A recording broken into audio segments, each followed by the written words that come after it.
ओम नमो भगवते वासुदेवाय। ओम नमो भगवते वासुदेवाय। श्रीमद् भागवतम स्कंद 4 अध्याय 25 राजा पुरंजन के गुणों का वर्णन। श्लोक क्रमांक 32। नारद उवाच इत्थं पुरंजन नारी याचमानम् अधीरवत् अभ्यनंदत तं वीरं हसन्ति वीर मोहिता। नारद उवाच इत्थं पुरंजनं नारी याचमानमधीरवत् अभ्यनंदत तं वीरं हसन्ति वीरमोहिता। नारद उवाच इत्थं पुरंजनं नारी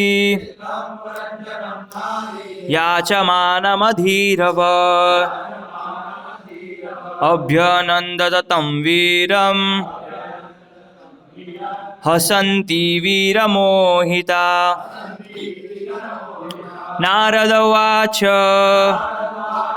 इत्थं पुरंजनं नारी याचमानमधीरवत्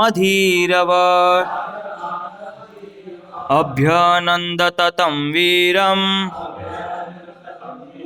हसन्ति वीरमोहिता। नारद उवाच नारद मुनि ने कहा, इत्थम इसके पश्चात, पुरंजनम पुरंजन को, नारी स्त्री, याचमानम याचना करते हुए, अधीरवत अत्यंत अधीर होकर, अभ्यनंदत उसने संबोधित किया, तम उस, वीरम वीर को, हसंती हंसते हुए, वीर हे वीर, मोहिता उससे आकृष्ट होकर। अनुवाद एवं तात्पर्य अभयचरणारविंद भक्ति वेदांत स्वामी श्रीला प्रभुपाद जी के द्वारा अनुवाद। नारद ने आगे कहा, हे राजन, जब राजा उस सुंदरी का स्पर्श करने तथा उसका भोग करने के लिए अत्यधिक मोहित एवं अधीर हो उठा, तो वह बाला भी उसके शब्दों से आकृष्ट हुई और उसने हंसते हुए उसकी याचना स्वीकार कर ली। इस समय तक वह राजा के प्रति निश्चय ही आकृष्ट हो चुकी थी। तात्पर्य, इस घटना से हम यह समझ सकते हैं कि जब मनुष्य आक्रांत हो जाता है और स्त्री से प्रणय याचना करने लगता है, तो स्त्री भी पुरुष के प्रति आकृष्ट हो जाती है। भागवत 5.5.8 में इस क्रिया को पुंस स्त्रिया मिथुनी भाव में तम कहा गया है। यह आकर्षण विषयी जीवन के स्तर पर उत्पन्न होता है। इस प्रकार कामोत्तेजना भौतिक बंधन का आगम स्थल है। अतः यह बद्ध जीवन अर्थात भौतिक संभोग का आगाम स्थल ही आध्यात्मिक जीवन की विस्मृति का कारण है। इस प्रकार से जीव की मूल कृष्ण चेतना दब जाती है या फिर भौतिक चेतना में बदल जाती है और इस प्रकार से मनुष्य इंद्रिय तृप्ति में लग जाता है। ओम अज्ञानतिमिरन्धस्य ज्ञानाञ्जनशलाकया चक्षुरुन्मीलितं येन तस्मै श्रीगुरवे नमः। श्रीचैतन्यमनोभीष्टं स्थापितं येन भूतले स्वयं रूप कदा मह्यं ददाति स्वपदान्तिकं। वन्देऽहं श्रीगुरो श्रीयुतपदकमलं श्रीगुरून् वैष्णवांश्च श्रीरूपं साग्रजातं सहगणरघुनाथान्वितां तं सजीवं साद्वैतं सावधूतं परिजनसहितं कृष्णचैतन्यदेवं श्रीराधाकृष्णपादान् सगणललिता श्रीविशाखान्वितांश्च। गुरवे गौरचन्द्राय राधिकायै तदालये कृष्णाय कृष्णभक्ताय तद्भक्ताय नमो नमः। नमो विष्णुपादाय कृष्णापृष्ठाय भूतले श्रीमते भक्तिविकास स्वामिनिति नामिने। नमो विष्णुपादाय कृष्णपृष्ठाय भूतले श्रीमते भक्तिवेदांत स्वामिनिति नामिने। नमस्ते सारस्वते देवे गौरवाणी प्रचारिणे निर्विशेष शून्यवादी पाश्चात्य देशतारिणे। जय श्री कृष्ण चैतन्य प्रभु नित्यानंद श्री अद्वैत गदाधर श्रीवासादि गौरभक्तविंद। हरे कृष्णा कृष्णा कृष्णा हरे हरे, हरे राम राम राम हरे हरे। हरे कृष्णा। पिछले कुछ सत्र से हम पुरंजन की जो कथा प्रसंग है उसका उपाख्यान श्रवण कर रहे हैं।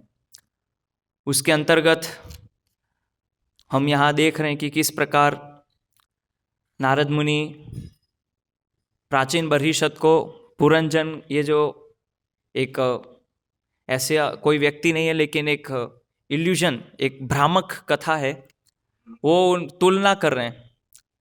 और आगे और भी कई श्लोकों में इसका वर्णन आएगा बहुत ही विस्तार से। तो प्राचीन बर्हिषद का जीवन जो है वो राजा पुरंजन के जीवन से उनको वो बताने का प्रयास कर रहे हैं उस कथा से। और हम पिछले कई श्लोकों से श्रवण कर रहे हैं कि किस प्रकार से हमारा जो शरीर, बुद्धि, मन, इंद्रियां और अलग अलग ये जो भौतिक जगत हम देखते हैं तो उसकी कैसे तुलना की गई है वो यहाँ पे समझाया गया है। श्रील प्रभुपाद जी यहाँ पे तात्पर्य में बहुत अलग अलग 2-3 विषयों पे ऊपर चर्चा कर रहे हैं, उसको हम थोड़ा विस्तार से समझने का प्रयास करेंगे। तो यहाँ पे नारद जी बता रहे हैं, इसलिए यहाँ पे शब्द आया नारद उवाच, नारद ने कहा। तो बता रहे हैं कि जब राजा उस सुंदरी का स्पर्श करने तथा उसका भोग करने के लिए अत्यधिक मोहित एवं अधीर हो उठा तो वह बाला भी उसके शब्दों से आकृष्ट हुई। हमारे 5 इंद्रियां हैं और 5 इंद्रियों के विषय है। ये 5 इंद्रियों के विषय जो है हम श्रीमद् भागवतम में देखते हैं कि किस प्रकार से एक इंद्रियां भी यदि हमारे नियंत्रण में नहीं है तो कैसे वो व्यक्ति को मृत्यु का कारण बना सकती है। इसलिए श्रीमद् भागवतम में ये 5 इंद्रियों को नियंत्रण करने के लिए बहुत ही बल दिया गया है। और उसके लिए अलग अलग पक्षियों के, अलग अलग प्राणियों के उदाहरण दिए गए भागवतम में, जैसे कुरंग, मातंग, पतंग, भृंग और मीन, ये 5 का उदाहरण भागवतम में आता है। तो सबसे पहले कुरंग, फिर मातंग, पतंग, भृंग और मीन। तो हमारे जो 5 इंद्रियां हैं और 5 इंद्रियों के विषय जब उस संपर्क में आते हैं तो उससे व्यक्ति के अंदर राग और द्वेष उत्पन्न होता है। जब हम कोई चीज को देखते हैं, जैसे आंख है, तो आंख का विषय है, क्या है विषय? रूप। देखना उसकी क्रिया है। तो हम देखते हैं कि कैसे एक कीड़ा जो उस रूप से आकर्षित होता है वो अग्नि के पास जाता है उसको पकड़ने के लिए, और जैसे वो पास में जाता है वो मृत्यु को प्राप्त होता है। केवल क्यों? उस रूप से आकृष्ट है। तो यहां पे बताया गया है कि जो राजा पुरंजन है वो भी ऐसे एक स्त्री को देखा और वो स्त्री के रूप को देख के अभी क्या है? स्पर्श, यहां पे शब्द आया है, सुंदरी का स्पर्श करने के लिए मोहित हो उठा। तो स्पर्श, तो ये स्पर्श क्या है?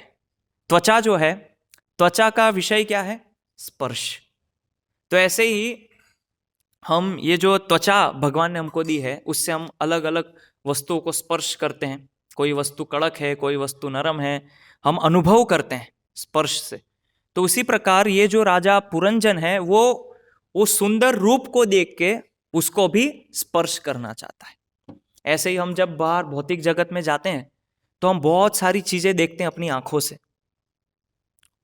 हम ना चाहते हुए भी हमारा मन उधर चला जाता है और हम उस चीज को देखते हैं और हमको ऐसा लगता है कि वो जो चीज हमने देखी बाहर भौतिक जगत में जो कि हमारे भक्ति के लिए अनुकूल नहीं है, तो हमको ऐसा लगता है कि ज्यादा कोई अंतर नहीं पड़ा, लेकिन वो हमारे सूक्ष्म चित्त में ऑलरेडी चला गया है। अभी कभी ना कभी जो चीज हमने देखी है वो कभी ना कभी प्रकट हो जाएगी। इसीलिए जो विवेकशील व्यक्ति होता है, जो कृष्ण भावनामृत में प्रगट होता है, यदि वो संसार में भ्रमण भी करता है तब भी उसकी इंद्रियों पे बहुत नियंत्रण होता है। इसीलिए इंद्रियों पे नियंत्रण अत्यंत आवश्यक है। तो जैसे यहाँ पे पुरंजन है, उसने भी वो सुंदर जो स्त्री थी उसके रूप को देखा, और रूप को देखने के बाद अभी क्या है, उनका स्पर्श करना चाहते हैं। तो हमारे जैसे 5 इंद्रियां हैं, तो मैंने बताया कि भागवतम में ये जो 5 अलग अलग उदाहरण दिए इससे हम समझते हैं। तो ये जो कीड़ा है वो जाता है अग्नि के पास, और अग्नि के पास जाता है और उसकी मृत्यु हो जाती है ना। तो पतंग, ये उदाहरण दिया है। उसी प्रकार दूसरा उदाहरण भागवतम में दिया है मीन। मीन यानी कि मछली। ये उदाहरण क्यों दिया है? तो हमारी जीवा है, तो जीवा से हम क्या करते हैं, रस की प्राप्ति करना चाहते हैं। अलग अलग विषय, हम बहुत सारे लोग होते हैं, बहुत फूडी होते हैं, खाने के बहुत लालायित होते हैं, अलग अलग चीज को टेस्ट करना चाहते हैं, अलग अलग चीज को चखना चाहते हैं। इसीलिए आज हम देखते हैं कि बाहर भौतिक जगत में कोई बिजनेस चले ना चले, लेकिन फूड बिजनेस हमेशा चलता रहेगा, उसमें कभी क्राइसिस नहीं आता है, वो बढ़ता ही रहता है। क्यों? जिह्वा। और चैतन्य चरितामृत में बताया है, जिह्वेर लालसा जय इट्टी उत्ती धाय, शिष्णो द्वार परायण कृष्ण नहीं पाए। कि पूरा हम देखते हैं जो पूरे समाज में लोग जिस तरह से भाग रहे हैं, जिह्वेर लालसा, जिह्वा की लालसा। इसलिए आप देखिए जगह जगह, गली गली में, हर नुक्कड़, सब जगह कहीं ना कहीं आपको मोमोस, तो कहीं ऐसी ऐसी विचित्र विचित्र चीजें लोग खाते रहते हैं। क्यों? जिह्वा की लालसा। इसको कहते हैं रस। तो ये मीन जो है, अपने इस जिह्वा को नियंत्रण ना करने की वजह से वो मृत्यु को प्राप्त होता है। और कैसे वो मृत्यु को प्राप्त होता है? तो उसको पकड़ने के लिए कांटे में कुछ खाने के लिए डाल दिया जाता है, और जब वो मछली उसके लिए आकृष्ट होती है, उस रस को वो चखना चाहती है और कांटे में फंस के मर जाती है। हो गया मीन। तो ऐसे ही तीसरा उदाहरण दिया है हरण का। तो जो हिरण होता है उसको पकड़ना बहुत मुश्किल होता है, बहुत तेजी से भागता है इधर उधर। शिकारी के लिए हिरण को पकड़ना बहुत ही कठिन होता है। तो उसको पकड़ने के लिए क्या प्रयोग किया जाता है? मधुर ध्वनि, संगीत। तो ये क्या, जो हमारे कर्ण है, हम सुनना चाहते हैं शब्द, ध्वनि। आप देखिए कितने सारे लोग दिन प्रतिदिन गाने बनाते रहते हैं। ऐसे हम लोग यहाँ मंदिर में रहते हैं तो पीछे वो गार्डन है, रोज गाने बजते हैं। और यहाँ ये पीछे स्कूल है, पता नहीं वहाँ पढ़ाई करते हैं कि डांस क्लास है, पता ही नहीं चलता है, रोज गाने बजते हैं। इतने अजीब अजीब गाने हैं, बॉलीवुड सॉन्ग्स आ रहे हैं। क्यों? ध्वनि, शब्द। तो और आज आप देखिए कि जो शब्द, ये जो ध्वनि है, अभी पुराने जो गाने हैं, आप कितने समय तक उसको आनंद करेंगे? ऐसे ओल्ड 90s 80s के गाने सुनिए, किशोर कुमार, लता मंगेशकर, बहुत अच्छे अच्छे गाने लोग सुनते थे। लेकिन कब तक सुनेंगे? कब तक? उब जाते हैं।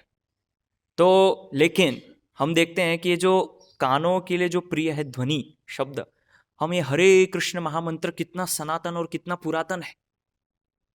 ऐसा नहीं कि कलयुग में है, ये हरे कृष्ण महामंत्र कितना पुरातन और सनातन है, और अभी भी हम उसको सुन रहे हैं रोज, प्रतिदिन। एक भक्त जो है 2 घंटा ये शब्द, ये ध्वनि कान में डालता है, हरे कृष्ण महामंत्र, और बदले में वो ध्वनि से, उस शब्द से उसका उद्धार हो रहा है, उसकी पवित्रता बढ़ रही है। लेकिन वो जो बाहर के लोग जो इस प्रकार का शब्द जो अपने कान में डाल रहे हैं, जो कि पूरी तरह से भौतिकता से ओतप्रोत है, काम वासना से पूरी तरह से ओतप्रोत है, उससे उनका पतन हो रहा है। तो ऐसे ही जो हिरण है उसको पकड़ा जाता है ये शब्द से, ये उसकी वीकनेस है। उसको यदि पकड़ना होता है तो मधुर संगीत बजाना है, या फिर कभी कभी शिकारी जो है मधुर बांसुरी बजाता है। तो हिरण जो है मशगूल हो जाता है उसको सुनने में कि कहाँ से साउंड आ रहा है। कभी कभी हम भी देखते हैं ना, जब हम बाहर जाते हैं और जब शादियों का माहौल होता है तो भारत में वो गाने बजते हैं, तो कभी कभी जब गाने बजते हैं और पुराने गाने बजते हैं तो हमारा भी मन चला जाता है, अरे ये कौन सा गाना बज रहा है, तो मैंने सुना हुआ है, आकृष्ट तुरंत। और हमको वो गाने की आगे की 4-5 लाइनें तुरंत आने लगती है मन में, कभी इसकी नेक्स्ट लाइन क्या है, क्यों, वो मन में जा चुका है। तो ऐसे ही जो हिरण होता है वो उसमें पूरा मशगूल हो जाता है, कहां से ये आ रहा है, और जब वो सुनने में पूरा एकाग्र हो जाता है और शिकारी जो है हिरण को मार देता है, उससे उसकी मृत्यु हो जाती है। तो ये देखिए, पतंग रूप से उसकी मृत्यु हो जाती है, फिर मीन रस जिह्वा की वजह से उसकी मृत्यु होती है, हिरण क्या, शब्द, फिर दूसरा है स्पर्श, त्वचा। अभी हम देखते हैं कि रोड पे बहुत सारे कभी कभी लोग हाथी लेके आते हैं। आपको क्या लगता है वो हाथी ऐसे ही लेके आ गए जंगल से? वो हाथी यहाँ अगर ऐसे ही आ गया सब नष्ट भ्रष्ट कर देगा। वो हाथी को यहाँ लोगों के बीच में रोड पे चलाने के लिए कई सालों की मेहनत होती है, तब जाके वो जनता के बीच में रोड पे चल सकता है। अगर वो ऐसे ही आ गया तो नुकसान कर देगा। तो कैसे किया जाता है उसको कंट्रोल? तो जंगल में उन हाथी को पकड़ने के लिए हथनी का उपयोग किया जाता है ना। तो हथनी को आगे आगे चलाया जाता है और हाथी के लिए एक बड़ा सा गड्ढा बना दिया जाता है, उसको घास से ढक दिया जाता है, और जब वो आकृष्ट होता है हथनी के लिए, वो स्पर्श करना चाहता है और जाके उस गड्ढे में गिर जाता है, और कई दिनों तक उसको खाना पीना नया देके पूरा कमजोर दुबला पतला हो जाता है, और तब फिर उसको निकाल के उसको प्रशिक्षण देके ट्रेनिंग देके अब वो तैयार है रोड पे आने के लिए, है ना। तो देखिए क्यों, बस एक स्पर्श की वजह से, स्पर्श करना चाहता है उसकी वजह से उसकी मृत्यु हो गई। इतना बलवान हाथी, इतना विशालकाय हाथी, लेकिन क्या वीकनेस है, स्पर्श। उसी प्रकार भृंग है ना उदाहरण है, तो भंवरे का उदाहरण दिया, तो क्या है, नाक सूंघना। तो क्या हो गया, वो शब्द रूप गंध, गंध गंध बचा है। तो अभी जो भंवरा है वो कमल का फूल खिलता है और बंद होता है, ये भंवरा बैठता है उस कमल के पुष्प पे, उसको सूंघता है, और रात को इतना मशगूल हो जाता है कि वो जब कमल बंद हो जाता है वो भूल जाता है कि मुझे उड़ के वापिस जाना है, और कमल के अंदर बंद होके उसकी मृत्यु हो जाती है। क्यों? एक वीकनेस क्या है, सूंघना, नाक। तो ये जो 5 उदाहरण दिए श्रीमद् भागवतम में, हम देखते हैं कि कैसे एक एक इंद्रियां यदि हमारे नियंत्रण में नहीं है तो हम मृत्यु का कारण बनते हैं। उसी तात्पर्य में श्रील प्रभुपाद जी समझाते हैं, उस इंसान मनुष्य का क्या कहा जाए जिसकी 5 इंद्रियां अनियंत्रित है। ये तो एक एक उदाहरण दिए हैं, ये अगर हम देखे जाए तो हमारे जीवन में तो 5 के 5 इंद्रियां अनियंत्रित है। तो यहां पे जो इस श्लोक में बताया गया वो क्या है, स्पर्श के बारे में बताया गया।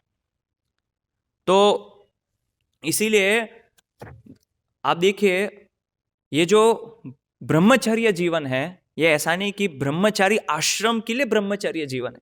जो भी आध्यात्मिक मार्ग में आगे बढ़ना चाहते हैं, आध्यात्मिक मार्ग में वो चाहते हैं कि मैं उन्नति करूं, उन सभी के लिए ये शिक्षा है, उन सभी के लिए, चाहे वो गृहस्थ हो या वानप्रस्थ हो, कोई भी हो, इस चारों आश्रम के लिए ये नितांत आवश्यक है, इसके ऊपर नियंत्रण करना।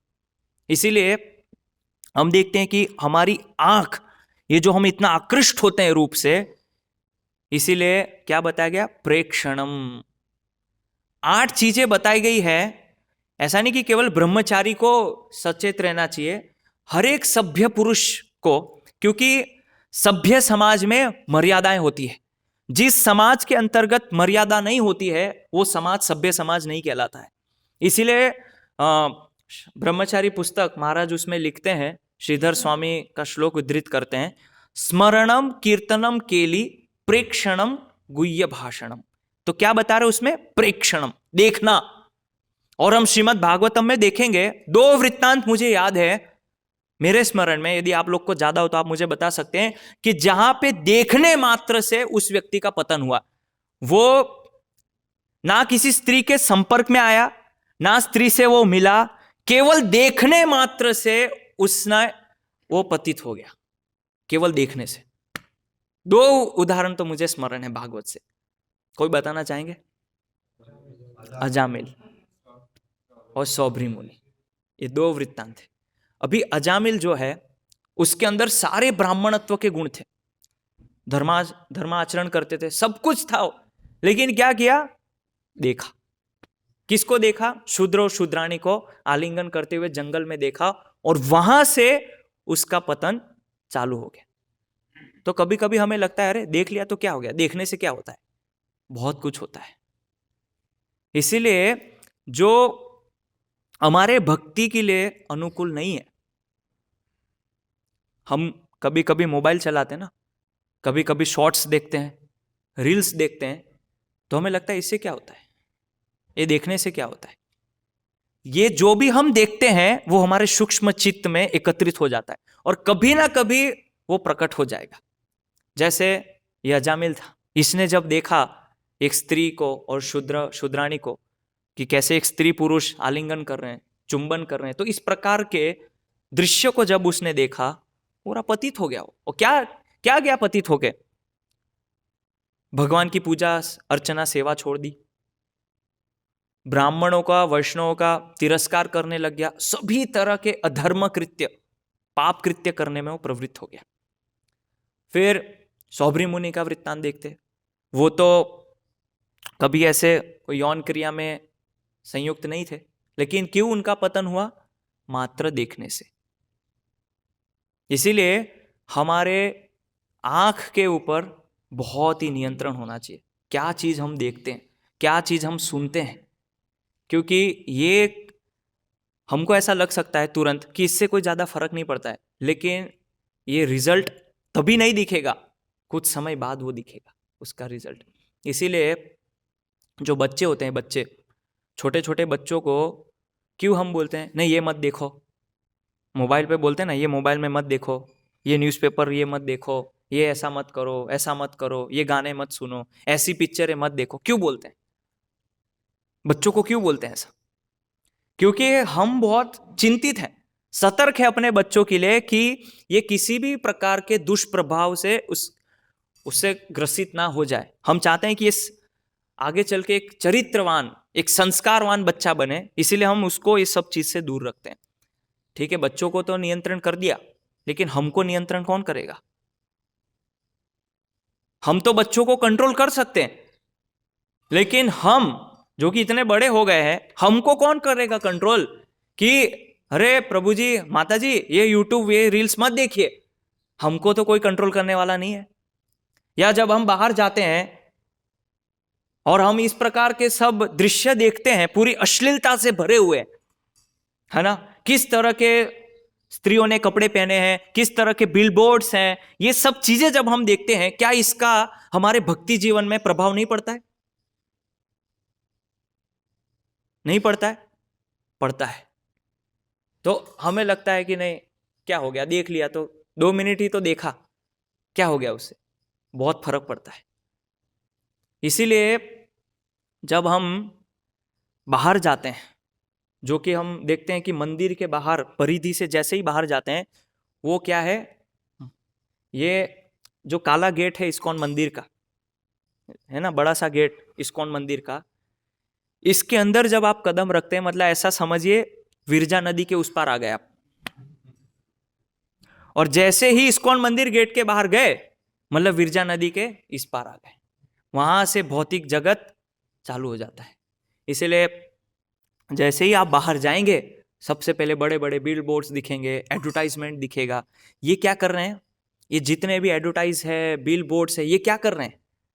ये हमारी इंद्रियों को उत्तेजित कर रहे हैं, प्रोवोक कर रहे हैं, हमारी सेंसेस को, हमारी इंद्रियों को उत्तेजित कर रहे हैं, ताकि हम अनियंत्रित रूप से इंद्रिय भोग में प्रवृत्त हो, अनियंत्रित रूप से। और हम देखते हैं वास्तव में जो समाज है, किस तरह से लोग अनियंत्रित रूप से इंद्रिय तृप्ति में लगे हुए, कोई रिस्ट्रिक्शन नहीं किसी भी प्रकार का। कोई रिस्ट्रिक्शन, जैसे उदाहरण के लिए हम जिह्वा का ले लेते हैं। अभी वो घर से निकला है, नाश्ता करके निकला है, लेकिन ऑफिस जाएगा तो बोलेगा चाय ले आओ और साथ में कुछ बिस्कुट ले आना, ये हो गया। फिर आधे घंटे 1 घंटे बाद बोलेगा अभी थोड़ा ब्रेकफास्ट कर लेते हैं, जबकि वो घर से खा के निकला है। और फिर और 2-2.5 घंटे बाद फिर कुछ स्नैक्स ले आओ, जाओ थोड़ा सा वहां से समोसे ले आओ गरम। फिर शाम होते होते तो कितनी बार खाता है वो, तो बकरी की तरह बस चरता रहता है, और बकरी को चारा डालो। ये अनियंत्रित जीवन देख रहे हैं आप कैसे। तो ये तो एक उदाहरण है। ऐसे ही हम आंख का देख लेते हैं। अभी जो मोबाइल है, हम किसी उद्देश्य के लिए उठाते हैं, लेकिन जब उसमें देखने लगते हैं तो कितना हमारा टाइम उसमें चला जाता है, हम भूल जाते हैं। हमको पता ही नहीं चलता है कि इसमें 1-1.5 घंटा मेरा चला गया। मैं केवल किसी को कॉल करने के लिए फोन उठाया था। आंख प्रलोभित करती है। तो इस समाज में, इस संसार में ये जो एडवांसमेंट हो रहा है, ये जो प्रगति हम देख रहे हैं, ये वास्तव में क्या है? ये हमारी इंद्रियों को उत्तेजित करने के लिए, और इससे इंद्रियां उत्तेजित होती है। जिस प्रकार का आहार और जिस प्रकार का समाज में हम देखते हैं एडवर्टाइजमेंट और सारी जो तरह तरह की चीजें हैं, ये क्या है वास्तव में? कि व्यक्ति उसमें इंद्रिय तृप्ति में लगे। और ये सारी चीजें, प्रभुपाद जी बोलते हैं कि सब चीजें जो हम एडवांसमेंट देख रहे हैं, इतनी सारी बड़ी बड़ी गाड़ियां चल रही है, रोज नई नई मॉडल निकल रही है ना। अभी स्विफ्ट है तो स्विफ्ट डिजायर आएगी, फिर स्विफ्ट वीडीआई, फिर Swift DXI, promotion. Apple 14, Apple 15, Apple 16, Apple 16 Pro. क्यों है ये क्यों हो रहा है एडवांसमेंट? ये सारी चीजें जो भौतिक जगत में चलायमान है, जो भी हम देख रहे हैं, प्रभुपाद जी बोलते हैं, एक जगह एक मॉर्निंग वॉक में आता है, प्रभुपाद जी जा रहे थे सिटी में और उन्होंने देखा कि बड़ी बड़ी बिल्डिंग है, इमारतें। प्रभुपाद जी बोलते हैं कि इतनी सारी बड़ी बड़ी इमारतें ये हम देख रहे हैं, क्यों है? एक ही चीज, only sex Dzire. Prabhupada ji बोलते हैं जो भी हम इस भौतिक जगत में जो देख रहे हैं, सब चल रहा है इतना मूविंग, इसलिए इस जगत को मैथुन्य आगार बोला गया है। मैथुन्य आगार, ये बहुत प्रबल होती है इच्छा, क्योंकि हमारी बहुत सारी इच्छाएं होती है, अलग अलग तृष्णा होती है, लेकिन उन सभी तृष्णाओं में, सभी इच्छाओं में विशेष करके काम इच्छा ये अत्यंत प्रबल होती है, और ये उसका सेंट्रल पॉइंट है। सेंट्रल पॉइंट है ये यदि हटा दिया जाए तो जगत में कुछ बचेगा ही नहीं, कुछ भी नहीं बचेगा। इसीलिए इससे निकलने का प्रयास होना चाहिए हमारा। और हम देखते हैं कि कैसे महाभारत से एक स्टोरी में आपको बताता हूं कि कैसे, तो पहले हम ये चीज समझते हैं क्या स्त्री बंधन का कारण है। तो आचार्यगण बताते हैं कि वास्तव में जो स्त्री है, ऐसा नहीं कि स्त्री को बनाया बंधन के लिए ही, या स्त्री है आध्यात्मिक रूप में बाधा। वास्तव में बाधा है कौन? कौन है बाधा? तो शास्त्र में क्या बताया है? मन एवं मनुष्याणाम कारणम बंध मोक्षयोः, कि मन एवं मनुष्याणाम, मनुष्य का जो मन है वो ही बंधन और मोक्ष का कारण है। लेकिन हमको लगता है कि स्त्री बंधन का कारण। तो हमारा मन अनियंत्रित है, हमारी तृष्णा अनियंत्रित है, हम पूरी तरह से अनियंत्रित हैं, इसीलिए ये प्रॉब्लम्स है। तो हम देखते हैं कि कैसे बड़े बड़े लोग, महान महान लोग आध्यात्मिक मार्ग में लगे हैं, लेकिन उस मन की जो वीकनेस है, जैसे रूप बताया, ये जो रूप होता है, विशेष करके स्त्री के लिए पुरुष का रूप, पुरुष के लिए स्त्री का रूप, ये बहुत ही घातक होता है। जैसे मैंने एक स्टोरी बताया था महाभारत से, एक गौतम ऋषि के पुत्र थे शरद्वान, है ना। ये जो शरद्वान थे, बहुत बहुत उनके लक्षण से ऐसा लग रहा था कि बहुत बड़े क्षत्रिय बनेंगे, और वो उनके अंदर वो गुण दिख भी रहे थे। तो उन्होंने जंगल में जाके बचपन से तपस्या की। और कैसी तपस्या? एक हाथ में बाण और एक हाथ में धनुष। बचपन से ऐसी तपस्या की कि आगे चल के क्षत्रिय बनना है।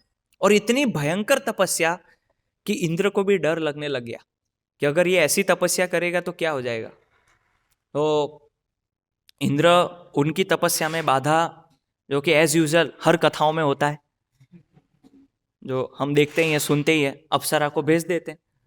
तो इस बार भी इस शरद्वान की तपस्या को भंग करने के लिए इंद्र ने जनपदी नामक अप्सरा को भेजा। अभी वो तो तपस्या कर रहे हैं, इतनी कठोर तपस्या कर रहे हैं कि इंद्र भी भयभीत हो गए उनकी तपस्या से। और जब उन्होंने जनपदी को भेजा तो जनपदी जो है, ये जो अप्सरा थी, ये बहुत स्त्री, देखिए स्त्री बहुत एक्सपर्ट होती है ना। तो उसने नाच नृत्य किया शरद्वान के सामने, और नृत्य करके शरद्वान तो पहले पूरा एकदम कठोर था कि नहीं नहीं नहीं नहीं नहीं देखना है। लेकिन एक समय ऐसा आया कि ये जो जनपदी थी, इसने एक तरह से ऐसा प्रलोभित किया शरद्वान को कि पूर्ण अर्धनग्न हो गई, एक तरह से बोला जाए तो। और ये दृश्य देख के शरद्वान, वहां महाभारत में लिखा है कि वो कंपित हो उठा, मतलब उसको पता नहीं कि क्या हो रहा है, और उसके हाथ से धनुष और बाण छूट गए, और उसको पता नहीं चला कि क्या हो रहा है मेरे साथ। ऐसे करते करते वो जो जनपदी है अप्सरा, वो उसको लुभाने का प्रयास कर रही है। उसके जो शारीरिक सौंदर्य उसको देख के शरद्वान जो है विचलित हुए, और उनके इच्छा के विरुद्ध वीर्य स्खलित हो गया, और वो वहां से भागने लगे भय के कारण कि अभी क्या होगा, आगे क्या होगा, ये आलिंगन करेगी, क्या विवाह होगा। तो इस डर से मारे भाग रहे हैं, और जनपदी उनके पीछे पीछे भाग रही है। वो आगे भाग रहे हैं और वो जनपदी उनके पीछे भाग रही है ना। तो हम देखते हैं कि इतने तेजस्वी प्रतापी शरद्वान, जो कि तपस्या के लिए निकले थे, और किसके पुत्र हैं, गौतम ऋषि के। लेकिन क्या हुआ, इंद्र ने भेजा अप्सरा को और पतन हो। और हम देखते हैं कि वो जो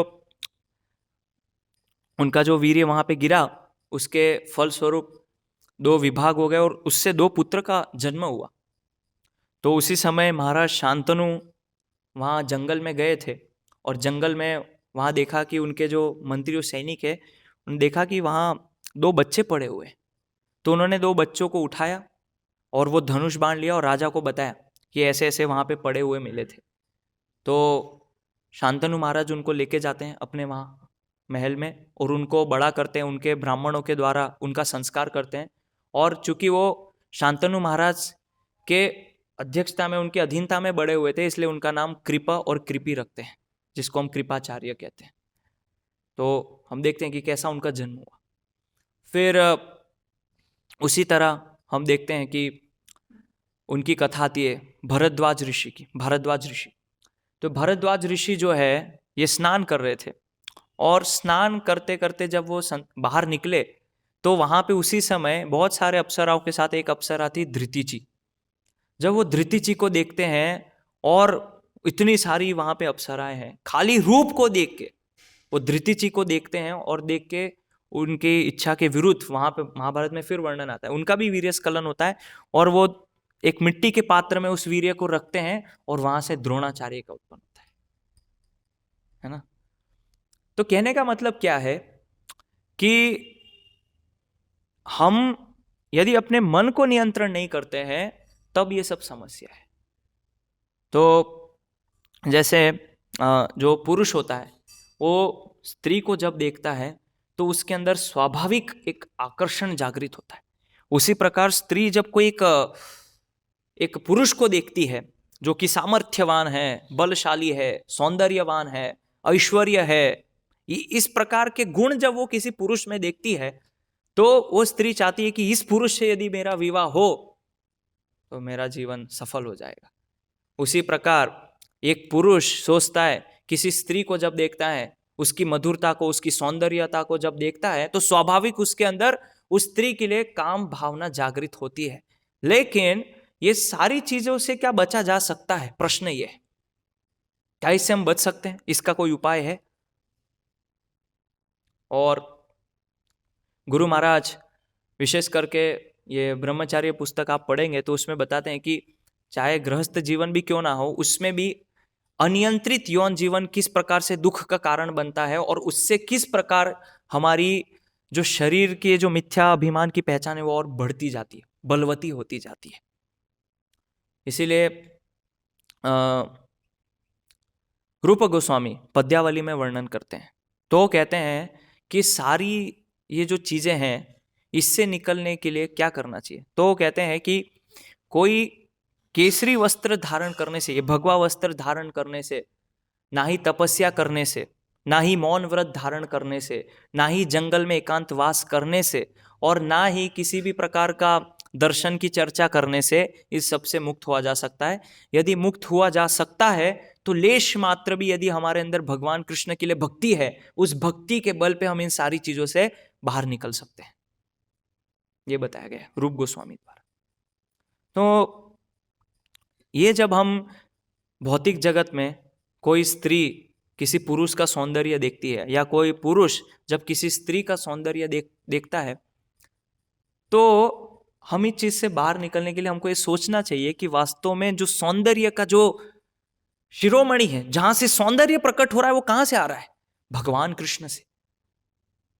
तो हमें ये मन में कल्पना करनी चाहिए, विचार करना चाहिए कि भगवान ने ये सृष्टि के अंदर इतने सारे मनुष्य को बनाया, और उस मनुष्य के अंदर अलग अलग प्रकार की सुंदरता है, तो भगवान की क्या सुंदरता होगी, उनकी मधुरता क्या होगी, इसके ऊपर थोड़ा मनन करना चाहिए, चिंतन करना चाहिए। तो स्वाभाविक रूप से जो भौतिक जगत का जो रस है, काम रस या जो काम इच्छा है, वो अपने आप खत्म हो जाएगी।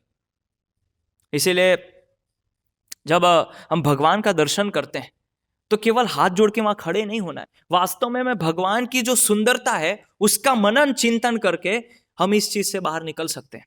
इसीलिए देखिए शास्त्र में कितने सुंदर सुंदर भगवान की सुंदरताओं के ऊपर श्लोक बताए गए है ना। जैसे एक बहुत ही प्रसिद्ध श्लोक हम सुनते हैं, कस्तूरी तिलकम ललाट पटलई वक्षस्थले कौस्तुभम करतले कंकणे च वेणु करे कंकणम। तो अभी ये केवल एक जो श्लोक है कि भगवान कैसे दिखते हैं, वो कितनी उनकी सुंदरता है, उसके बारे में वर्णन किया गया है। तो भगवान ने अपने ललाट पे कस्तूरी तिलकम धारण किया हुआ है। आप ऐसा जब सोचेंगे तो आपको दिखेगा कि राधा वल्लभ, यानी कि जो राधा और कृष्ण जो यहां विराजित है, वो कैसे दिखते हैं। तो उसका ये हम ऐसे सोच सकते हैं कि भगवान ने अपने ललाट के ऊपर कस्तूरी तिलक धारण किया हुआ। वक्षस्थले कौस्तुभम, भगवान ने अपने वक्ष में कौस्तुभ मणि को धारण किया हुआ है। और किस प्रकार से भगवान के हाथ में वेणु है, और वेणु बजा के भगवान नृत्य कर रहे हैं, है ना।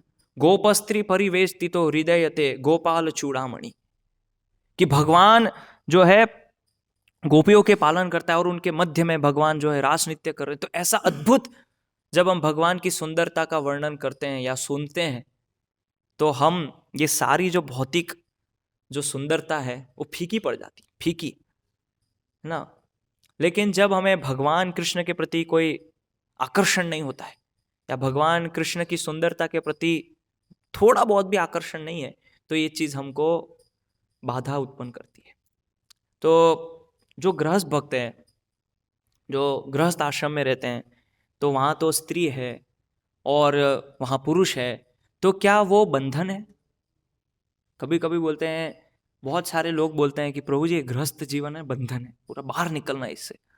कैसे, आप तो बताइए, मैं क्या करूं, मैं बस छोड़ के मंदिर आ जाऊं तो कितना अच्छा होगा, आपके साथ घूमूं, आपके साथ प्रचार में चलूं, क्या करें, सब घर में परेशानी कितना। वो बंधन नहीं है। यदि हम उस चीज को कृष्ण के संबंध में देख रहे हैं तो बंधन नहीं है। जब हम कोई चीज को कृष्ण के संबंध में नहीं देखते हैं, वही हमारी अज्ञानता है और वही माया का सबसे बड़ा कारण है, वही माया है, क्योंकि हम उसको कृष्ण के संदर्भ में नहीं देख पा रहे। तो जब हम कोई मान लीजिए गृहस्थ आश्रम में है, और गृहस्थ आश्रम में जो पत्नी है, बच्चे हैं, घर है, जैसे यहाँ पे बताया है भागवतम से 5:5-8 से वर्णन किया, पुंस स्त्रिय मिथुनी भावमेतम। तो अभी हम उन लोगों की बात नहीं करते हैं जो गृहमेदी है, जिनके जीवन का उद्देश्य पूर्ण रूपेण इंद्रिय तृप्ति है, उनके बच्चों का जो जीवन है वो भी इंद्रिय तृप्ति है, और पूरा उनका जो समाज, पूरा जो उनके आप्त पूरे मित्रगण, परिवार, समाज, जिनका उद्देश्य केवल इंद्रिय तृप्ति है, और केवल केवल अपनी इंद्रियों को कैसे तुष्ट करे, अपनी इच्छाओं को कैसे तुष्ट करे, उनकी बात हम नहीं कर रहे हैं, जो कि एक गृहमेदी का जीवन होता है। वास्तव में देखा जाए तो गृहमेदी ऐसा कोई चीज नहीं, गृहस्थी होते हैं, लेकिन चूंकि उसका जीवन का लक्ष्य भक्ति नहीं है, केंद्र में भगवान नहीं है, इसीलिए ऐसे उन लोगों के लिए वो माया है, वो बंधन है।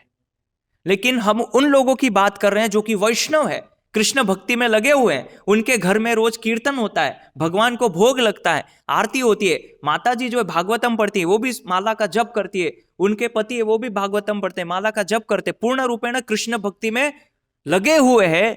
तो क्या वो बंधन है? क्या वो माया है? बस क्या है, हम उसको भक्ति के संदर्भ में नहीं देख पाते, ये हमारी अज्ञानता है।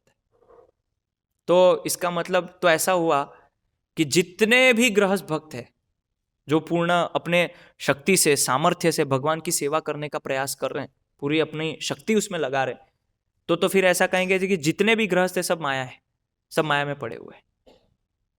क्या ऐसा है? नहीं।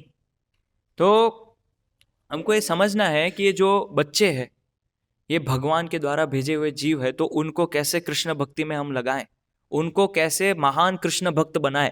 ठीक है, मैं तो बन नहीं पाया, मैं इतना विलंब हो गया कृष्ण भक्ति आने में, और मुझे इतने सालों बाद मेरे बाल पक गए तब पता चला कि कृष्ण भक्ति होती है। लेकिन मेरे बच्चे को मैं इतना अच्छा संस्कार दूंगा, भागवतम की शिक्षाएं देके इसको भगवान का महान भक्त बनाऊंगा, ये चेतना यदि हमारी है तो वो बच्चे बंधन नहीं है, वो माया नहीं है। लेकिन हम वैसा नहीं करते, इसीलिए बच्चों को पूर्ण संस्कार, चरित्र, ये सब की ट्रेनिंग देनी चाहिए हमारे बच्चों को, है ना। ऐसा नहीं कि वो जो भी करे करने दो।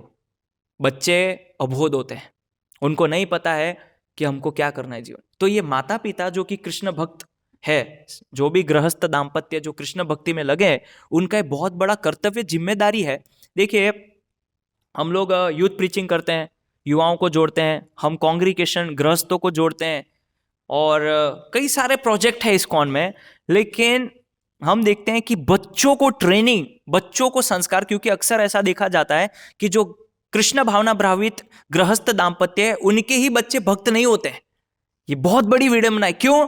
क्योंकि हमारी जिम्मेदारी हम अच्छे से निभा नहीं रहे। हमको पूरा 100% पूरा उसमें लगा देना चाहिए कि कैसे भगवान का महान भक्त बने। तो वो बंधन नहीं है, वो माया नहीं है। ऐसे इसीलिए प्रभुपाद जी ने गुरुकुल की स्थापना की है कि जो ऐसे गृहस्थ भक्त हैं, यदि वो अक्षम है, नहीं कर पा रहे हैं, तो गुरुकुल में भेजिए। वहाँ गुरु के आश्रम में रहेंगे, गुरु के सानिध्य में उनको एक ट्रेनिंग दी जाएगी, इंद्रियों पे दमन, मन के ऊपर संयम, और वैष्णव की सेवा, गुरु की सेवा, भगवान की सेवा, ये सब उनको प्रशिक्षण बचपन से दिया जाएगा। और ऐसा प्रशिक्षण लेके, ये शिक्षा को समाप्त करके जब गुरुकुल से वो बाहर निकलता है, जिसको कि हम वैदिक भाषा में समावर्तन संस्कार कहते हैं, वो भी एक संस्कार है। ऐसा नहीं कि हमेशा के लिए बस गुरुकुल में ही रहता है। मान लीजिए वो गुरुकुल में गया और गुरुकुल में सब शिक्षा को उसने अपनाया अपने जीवन में, और वो शिक्षा को समाप्त करके जब गुरु के आश्रम से बाहर आता है, उनकी आज्ञा पे कि अब मैं गृहस्थ आश्रम में जाता हूं, तो कितना परफेक्ट आदर्श गृहस्थ वो बन पाएगा, इसकी हम कल्पना नहीं कर सकते। इसलिए प्रभुपाद जी ने गुरुकुल की स्थापना की थी। नॉट जस्ट फॉर प्रीचर्स, केवल ब्राह्मण या ब्रह्मचारी बने इसके लिए नहीं, एक परफेक्ट गृहस्थ के लिए भी गुरुकुल की जरूरत है। इसलिए ऐसा बहुत कम होता था कि गुरुकुल में गए और गुरु के आश्रम में पूरा जीवन बिताया। बहुत सारे लोग गुरु के आश्रम में जाके प्रशिक्षण लेके, विवाह करके और गुरु की सेवा करते थे, क्योंकि उन्होंने सब जीवन में सीखा हुआ है, प्रशिक्षण लिया है, ट्रेनिंग लिया है, कैसे इंद्रियों पे संयमन करना है, मन पे कैसे नियंत्रण रखना है। तो ये है वास्तविक कृष्ण भावना भावित गृहस्थ जीवन। लेकिन यदि हमारा ही, हम कृष्ण भक्ति में जो आप सभी यहाँ जो गृहस्थ भक्त बैठे हैं, यदि आपका ही जीवन में वो बच्चे देखते हैं कि कैसे आप थोड़ा बहुत भी यदि इंद्रिय तृप्ति की भावना है, और वो बच्चे यदि उसको देख ले, तो फिर वो भक्त नहीं बने। इसलिए हमारी तरफ से 24 आवर्स into 7 पूरा हमारा चित्त और मन कृष्ण चेतना में होना चाहिए। कृष्ण सेवा में लगना चाहिए। तो हमें पूरा 100% प्रयास करना चाहिए हर क्षण कैसे मैं भगवान की सेवा करूं। तो बच्चे देखेंगे उसको, और फिर जब आप उनको बताएंगे, शिक्षा देंगे, तो उसका प्रभाव पड़ेगा उनके ऊपर। ऐसा हम प्रभु जी हम तो फंसे हुए हैं, जॉब है, बिजनेस है, क्या करें? प्रार्थना कीजिए, प्रे कीजिए भगवान को, भगवान से प्रार्थना कीजिए कि भगवान मैं तो फुल टाइम सेवा करना चाहता हूँ आपकी, कुछ ऐसा जादू कर दीजिए कि इनकम कुछ आ जाए और मैं फुल टाइम सेवा करने लग जाऊं राधा वल्लभ की। भगवान देखते हैं कि गंभीरता, सीरियसनेस कितनी है, और वो जब हम उनको प्रार्थना करते तो भगवान आदान प्रदान भी करते हैं हमारे साथ। तो यदि हम वास्तव में भगवान की फुल टाइम सेवा करना चाहते हैं, आजीवन मरते दम तक मैं भगवान की सेवा करूं, तो उसके लिए भगवान से शक्ति, बल, बुद्धि ऐसी याचना करनी चाहिए कि भगवान दीजिए कैसे मैं फुल टाइम आपकी सेवा कर पाऊं, है ना। और फिर जब वो देखेंगे अरे मेरे पिताजी सब जॉब छोड़ के भगवान की राधा वल्लभ की सेवा में चले गए, हो सकता है आपके जीवन को देख के वो प्रेरित हो जाए और वो भी जीवन में ये निर्णय ले कि मैं भी फुल टाइम सेवा करूंगा भगवान की। क्यों? क्योंकि वो देख रहा है अपने माता पिता को कैसे वो भक्ति में लगे। तो हमारा जो जीवन है बहुत ही आदर्श होना चाहिए। तो इस प्रकार से यहाँ पे प्रभुपाद जी जो बता रहे हैं कि विषयी जीवन, तो विशेष करके जो गृहस्थ, कृष्ण भावना भावित गृहस्थ दाम्पत्य जीवन है, उसमें भी हमें विशेष करके बहुत बहुत सतर्क होना चाहिए, ध्यान देना चाहिए कि जो भागवतम में बताया है, अतः गृह क्षेत्र सुताप्त वित्तैर जनस्य मोहोयम अहम ममेति, मोह में पड़ जाते हैं और इससे क्या होता है, अहम ममेति का भाव जागृत होता है। क्योंकि जैसे ही किसी स्त्री को हम देखते हैं और उससे जब आकर्षित होते हैं तो स्वाभाविक है विवाह होगा, और विवाह के बाद फिर गृह एक्सपांड होता है, विस्तार होता है। गृह क्षेत्र, सुत, आप्त, बच्चे होते हैं, फिर रिलेटिव्स, वित्त, फिर कमाना पड़ेगा, ये सब पूरा ऐसा क्या होता है, एक्सपांड होता जाता है। और फिर खाली एक चीज नहीं, उस समाज में, उस रिलेटिव में जितने भी लोग हैं, कहीं उसका शादी है तो कहीं इसका नामकरण है, कहीं इसका अन्नप्राशन है, तरह तरह की चीजें बढ़ने लग जाती है ना, पूरा एक्सपांड होता है। और क्या है, उसमें हम इतने जकड़ जाते हैं, फिर क्या होता है, हृदय ग्रंथि बन जाती है। ये हृदय की ग्रंथि जो है और स्ट्रांग होती जाती है, मजबूत होती जाती है, और एक समय पे आने के बाद इस ग्रंथि को तोड़ना बहुत कठिन होता है, इतना आसान नहीं है। ये जो हृदय ग्रंथि होती है, समाज से कट, हमारे जो है उद्देश्य अभी केवल कृष्ण भक्ति है, बहुत अभी हो गया, अभी जीवन में खाली क्या करना है, जीवन के जो कुछ साल बचे हैं, अब उसमें जो मेरी आखिरी श्वास तक जितना होगा उतना मैं भगवान की सेवा करूंगा, इतना आसान नहीं है निर्णय लेना। इतनी स्ट्रांग हमारे हृदय में नॉट, ये गांठ बंधी हुई है, ये केवल और केवल जो ऐसे सत्संग होते हैं, भागवतम कथा होती है, या जो हम प्रभुपाद जी के प्रवचन सुनते हैं, जो प्रभुपाद जी की बुक्स पढ़ते हैं, उससे वो क्या है, हमारी ग्रंथि कटती है। इसीलिए नियमित रूप से प्रभुपाद के प्रवचन सुनना चाहिए, क्योंकि प्रभुपाद जी जब बोलते हैं स्ट्रांग कि क्या कर रहे हैं, लाइफ को वेस्ट कर रहे हैं, लाइफ इज वेरी शॉर्ट, जीवन बहुत ही क्षणिक है, कुछ ही साल बचे हैं, इसको भगवान की सेवा में लगा दो, भक्ति में लगा दो पूर्ण रूप से, है ना। हमको पता नहीं हम कितना साल जिएंगे, हमको कोई गारंटी नहीं। इसलिए आप देखिए श्रीमद् भागवतम में सुखदेव गोस्वामी परीक्षित महाराज को बोलते हैं कि आपके पास 7 दिन है, लेकिन उसी संदर्भ में वो खट्वांग महाराज की कथा बताते हैं कि उनके पास तो कुछ क्षण था, उस कुछ क्षण में उन्होंने भगवत प्राप्ति किया। तो आपके पास तो 7 दिन है, लेकिन हमारे पास कितने हैं, कितने हैं, कौन बताएगा?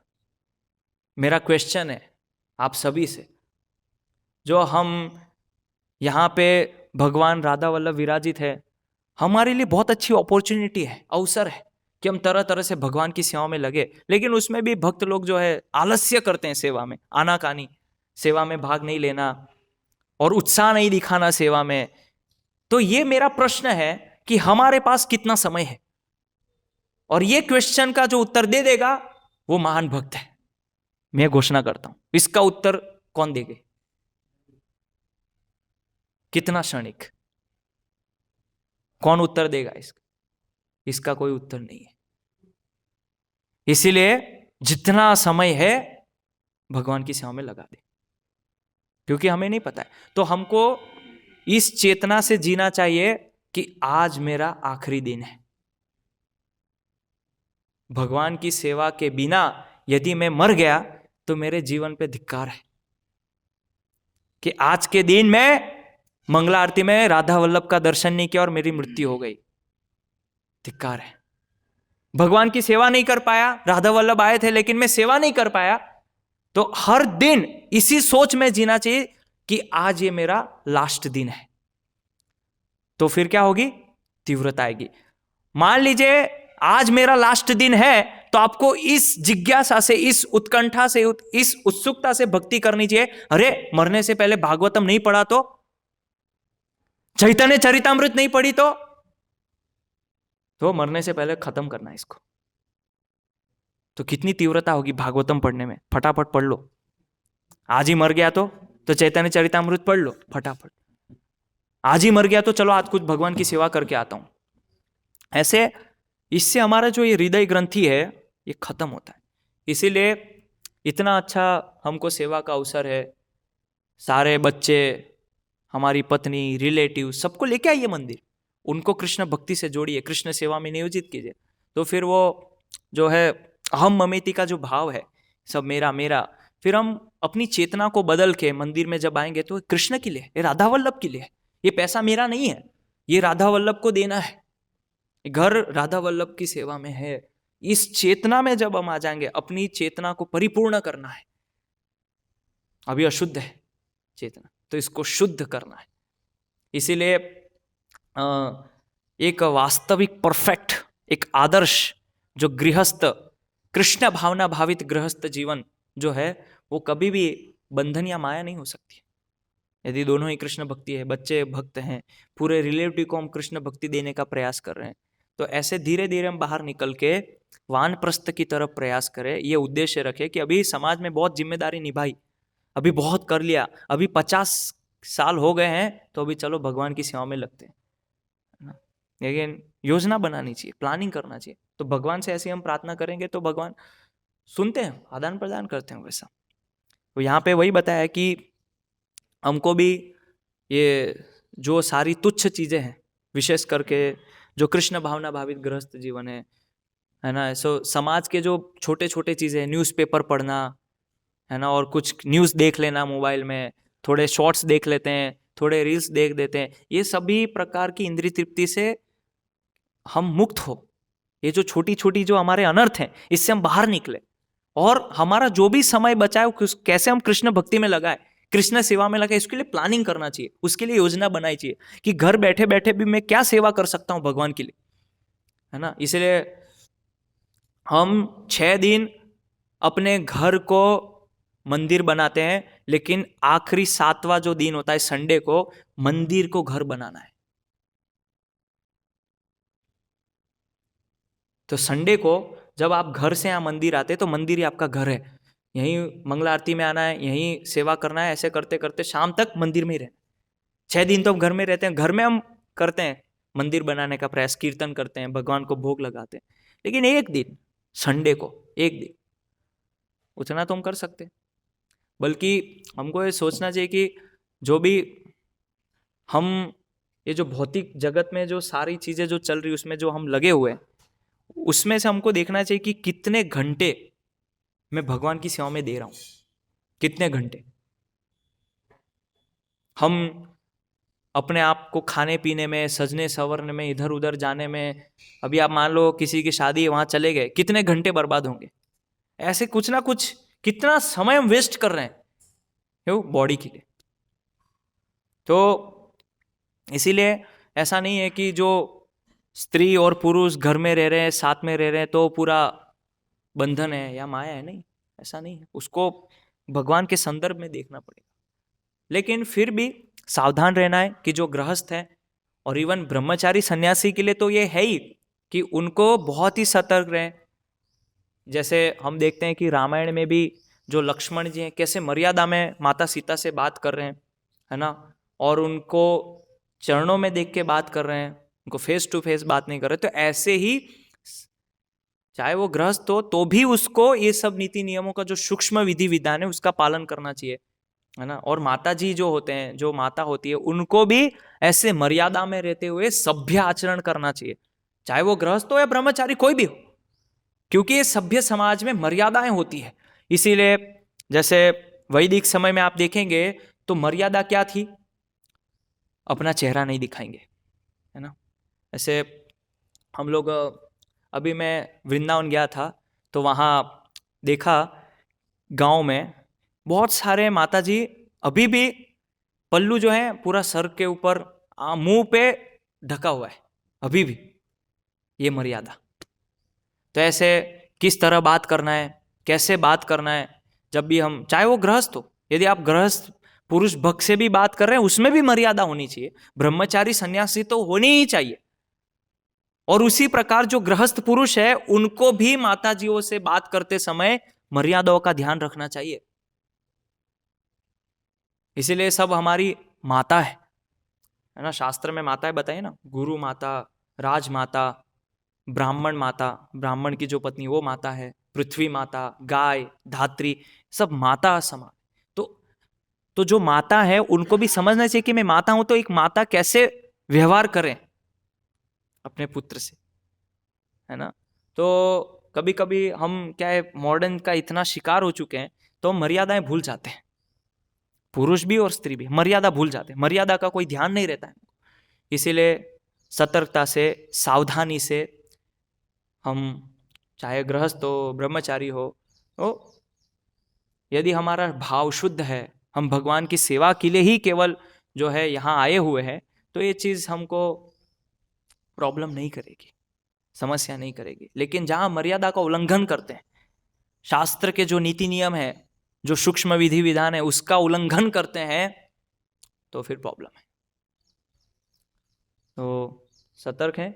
और यहाँ पे प्रभुपाद जी बताते हैं कि इस प्रकार से जीव की मूल कृष्ण चेतना दब जाती है और फिर क्या होता है, इस प्रकार से मनुष्य इंद्रिय तृप्ति में लग जाता है। तो ये जो काम आकर्षण है, इससे क्या होता है, हमारी जो कृष्ण चेतना है वो दब जाती है। इसीलिए ये यौन सुख से बाहर निकलना है, यौन जीवन से बाहर निकलना है। तो गृहस्थ जीवन में यौन जीवन मना नहीं है, लेकिन उसका एक पर्पज है, उसका एक उद्देश्य है कि कैसे कृष्ण भावना भावित जीव को। तो ऐसा नहीं है कि जो गृहस्थ आश्रम है वहां पे यौन जीवन नहीं है, लेकिन वो चेतना पे निर्भर करती है। यदि दोनों की, पुरुष और स्त्री, माता पिता की चेतना बहुत ही उन्नत स्तर की है, पूरी कृष्ण भावना में चेतना है, और उस चेतना में जब एक जीव, एक शिशु आता है तो वो उसके अंदर बहुत ही विलक्षण पाए जाते हैं, वो शुद्ध भक्त बन सकता है। हमारी चेतना पे डिपेंड करता है।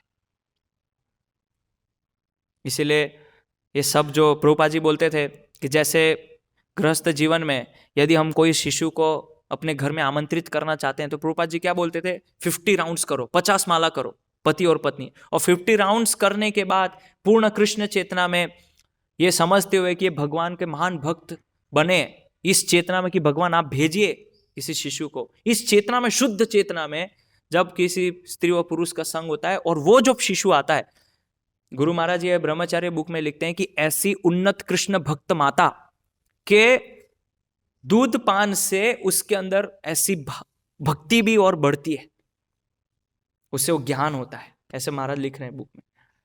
क्यों? क्योंकि चेतना दोनों की बहुत उन्नत स्तर पे। लेकिन इसके विपरीत यदि हम इस पर्पस के अलावा, इस उद्देश्य के अलावा यदि हम यौन जीवन में लिप्त हो रहे हैं तो अपार दुख का कारण है और हम कभी उस पूर्ण कृष्ण चेतना में नहीं आ पाएंगे। इसीलिए गृहस्थ जीवन में भी हमको इस नियम का पालन करना चाहिए। ब्रह्मचारी और सन्यासी के लिए तो विशेष रूप से इसका नियम का पालन है, लेकिन गृहस्थ के लिए भी ये बहुत ही महत्वपूर्ण है। यदि वो पूर्ण कृष्ण चेतना में आना चाहते हैं, अपनी चेतना को शुद्ध पवित्र करना चाहते हैं, तो इससे बाहर निकलना पड़ेगा। हरे कृष्ण।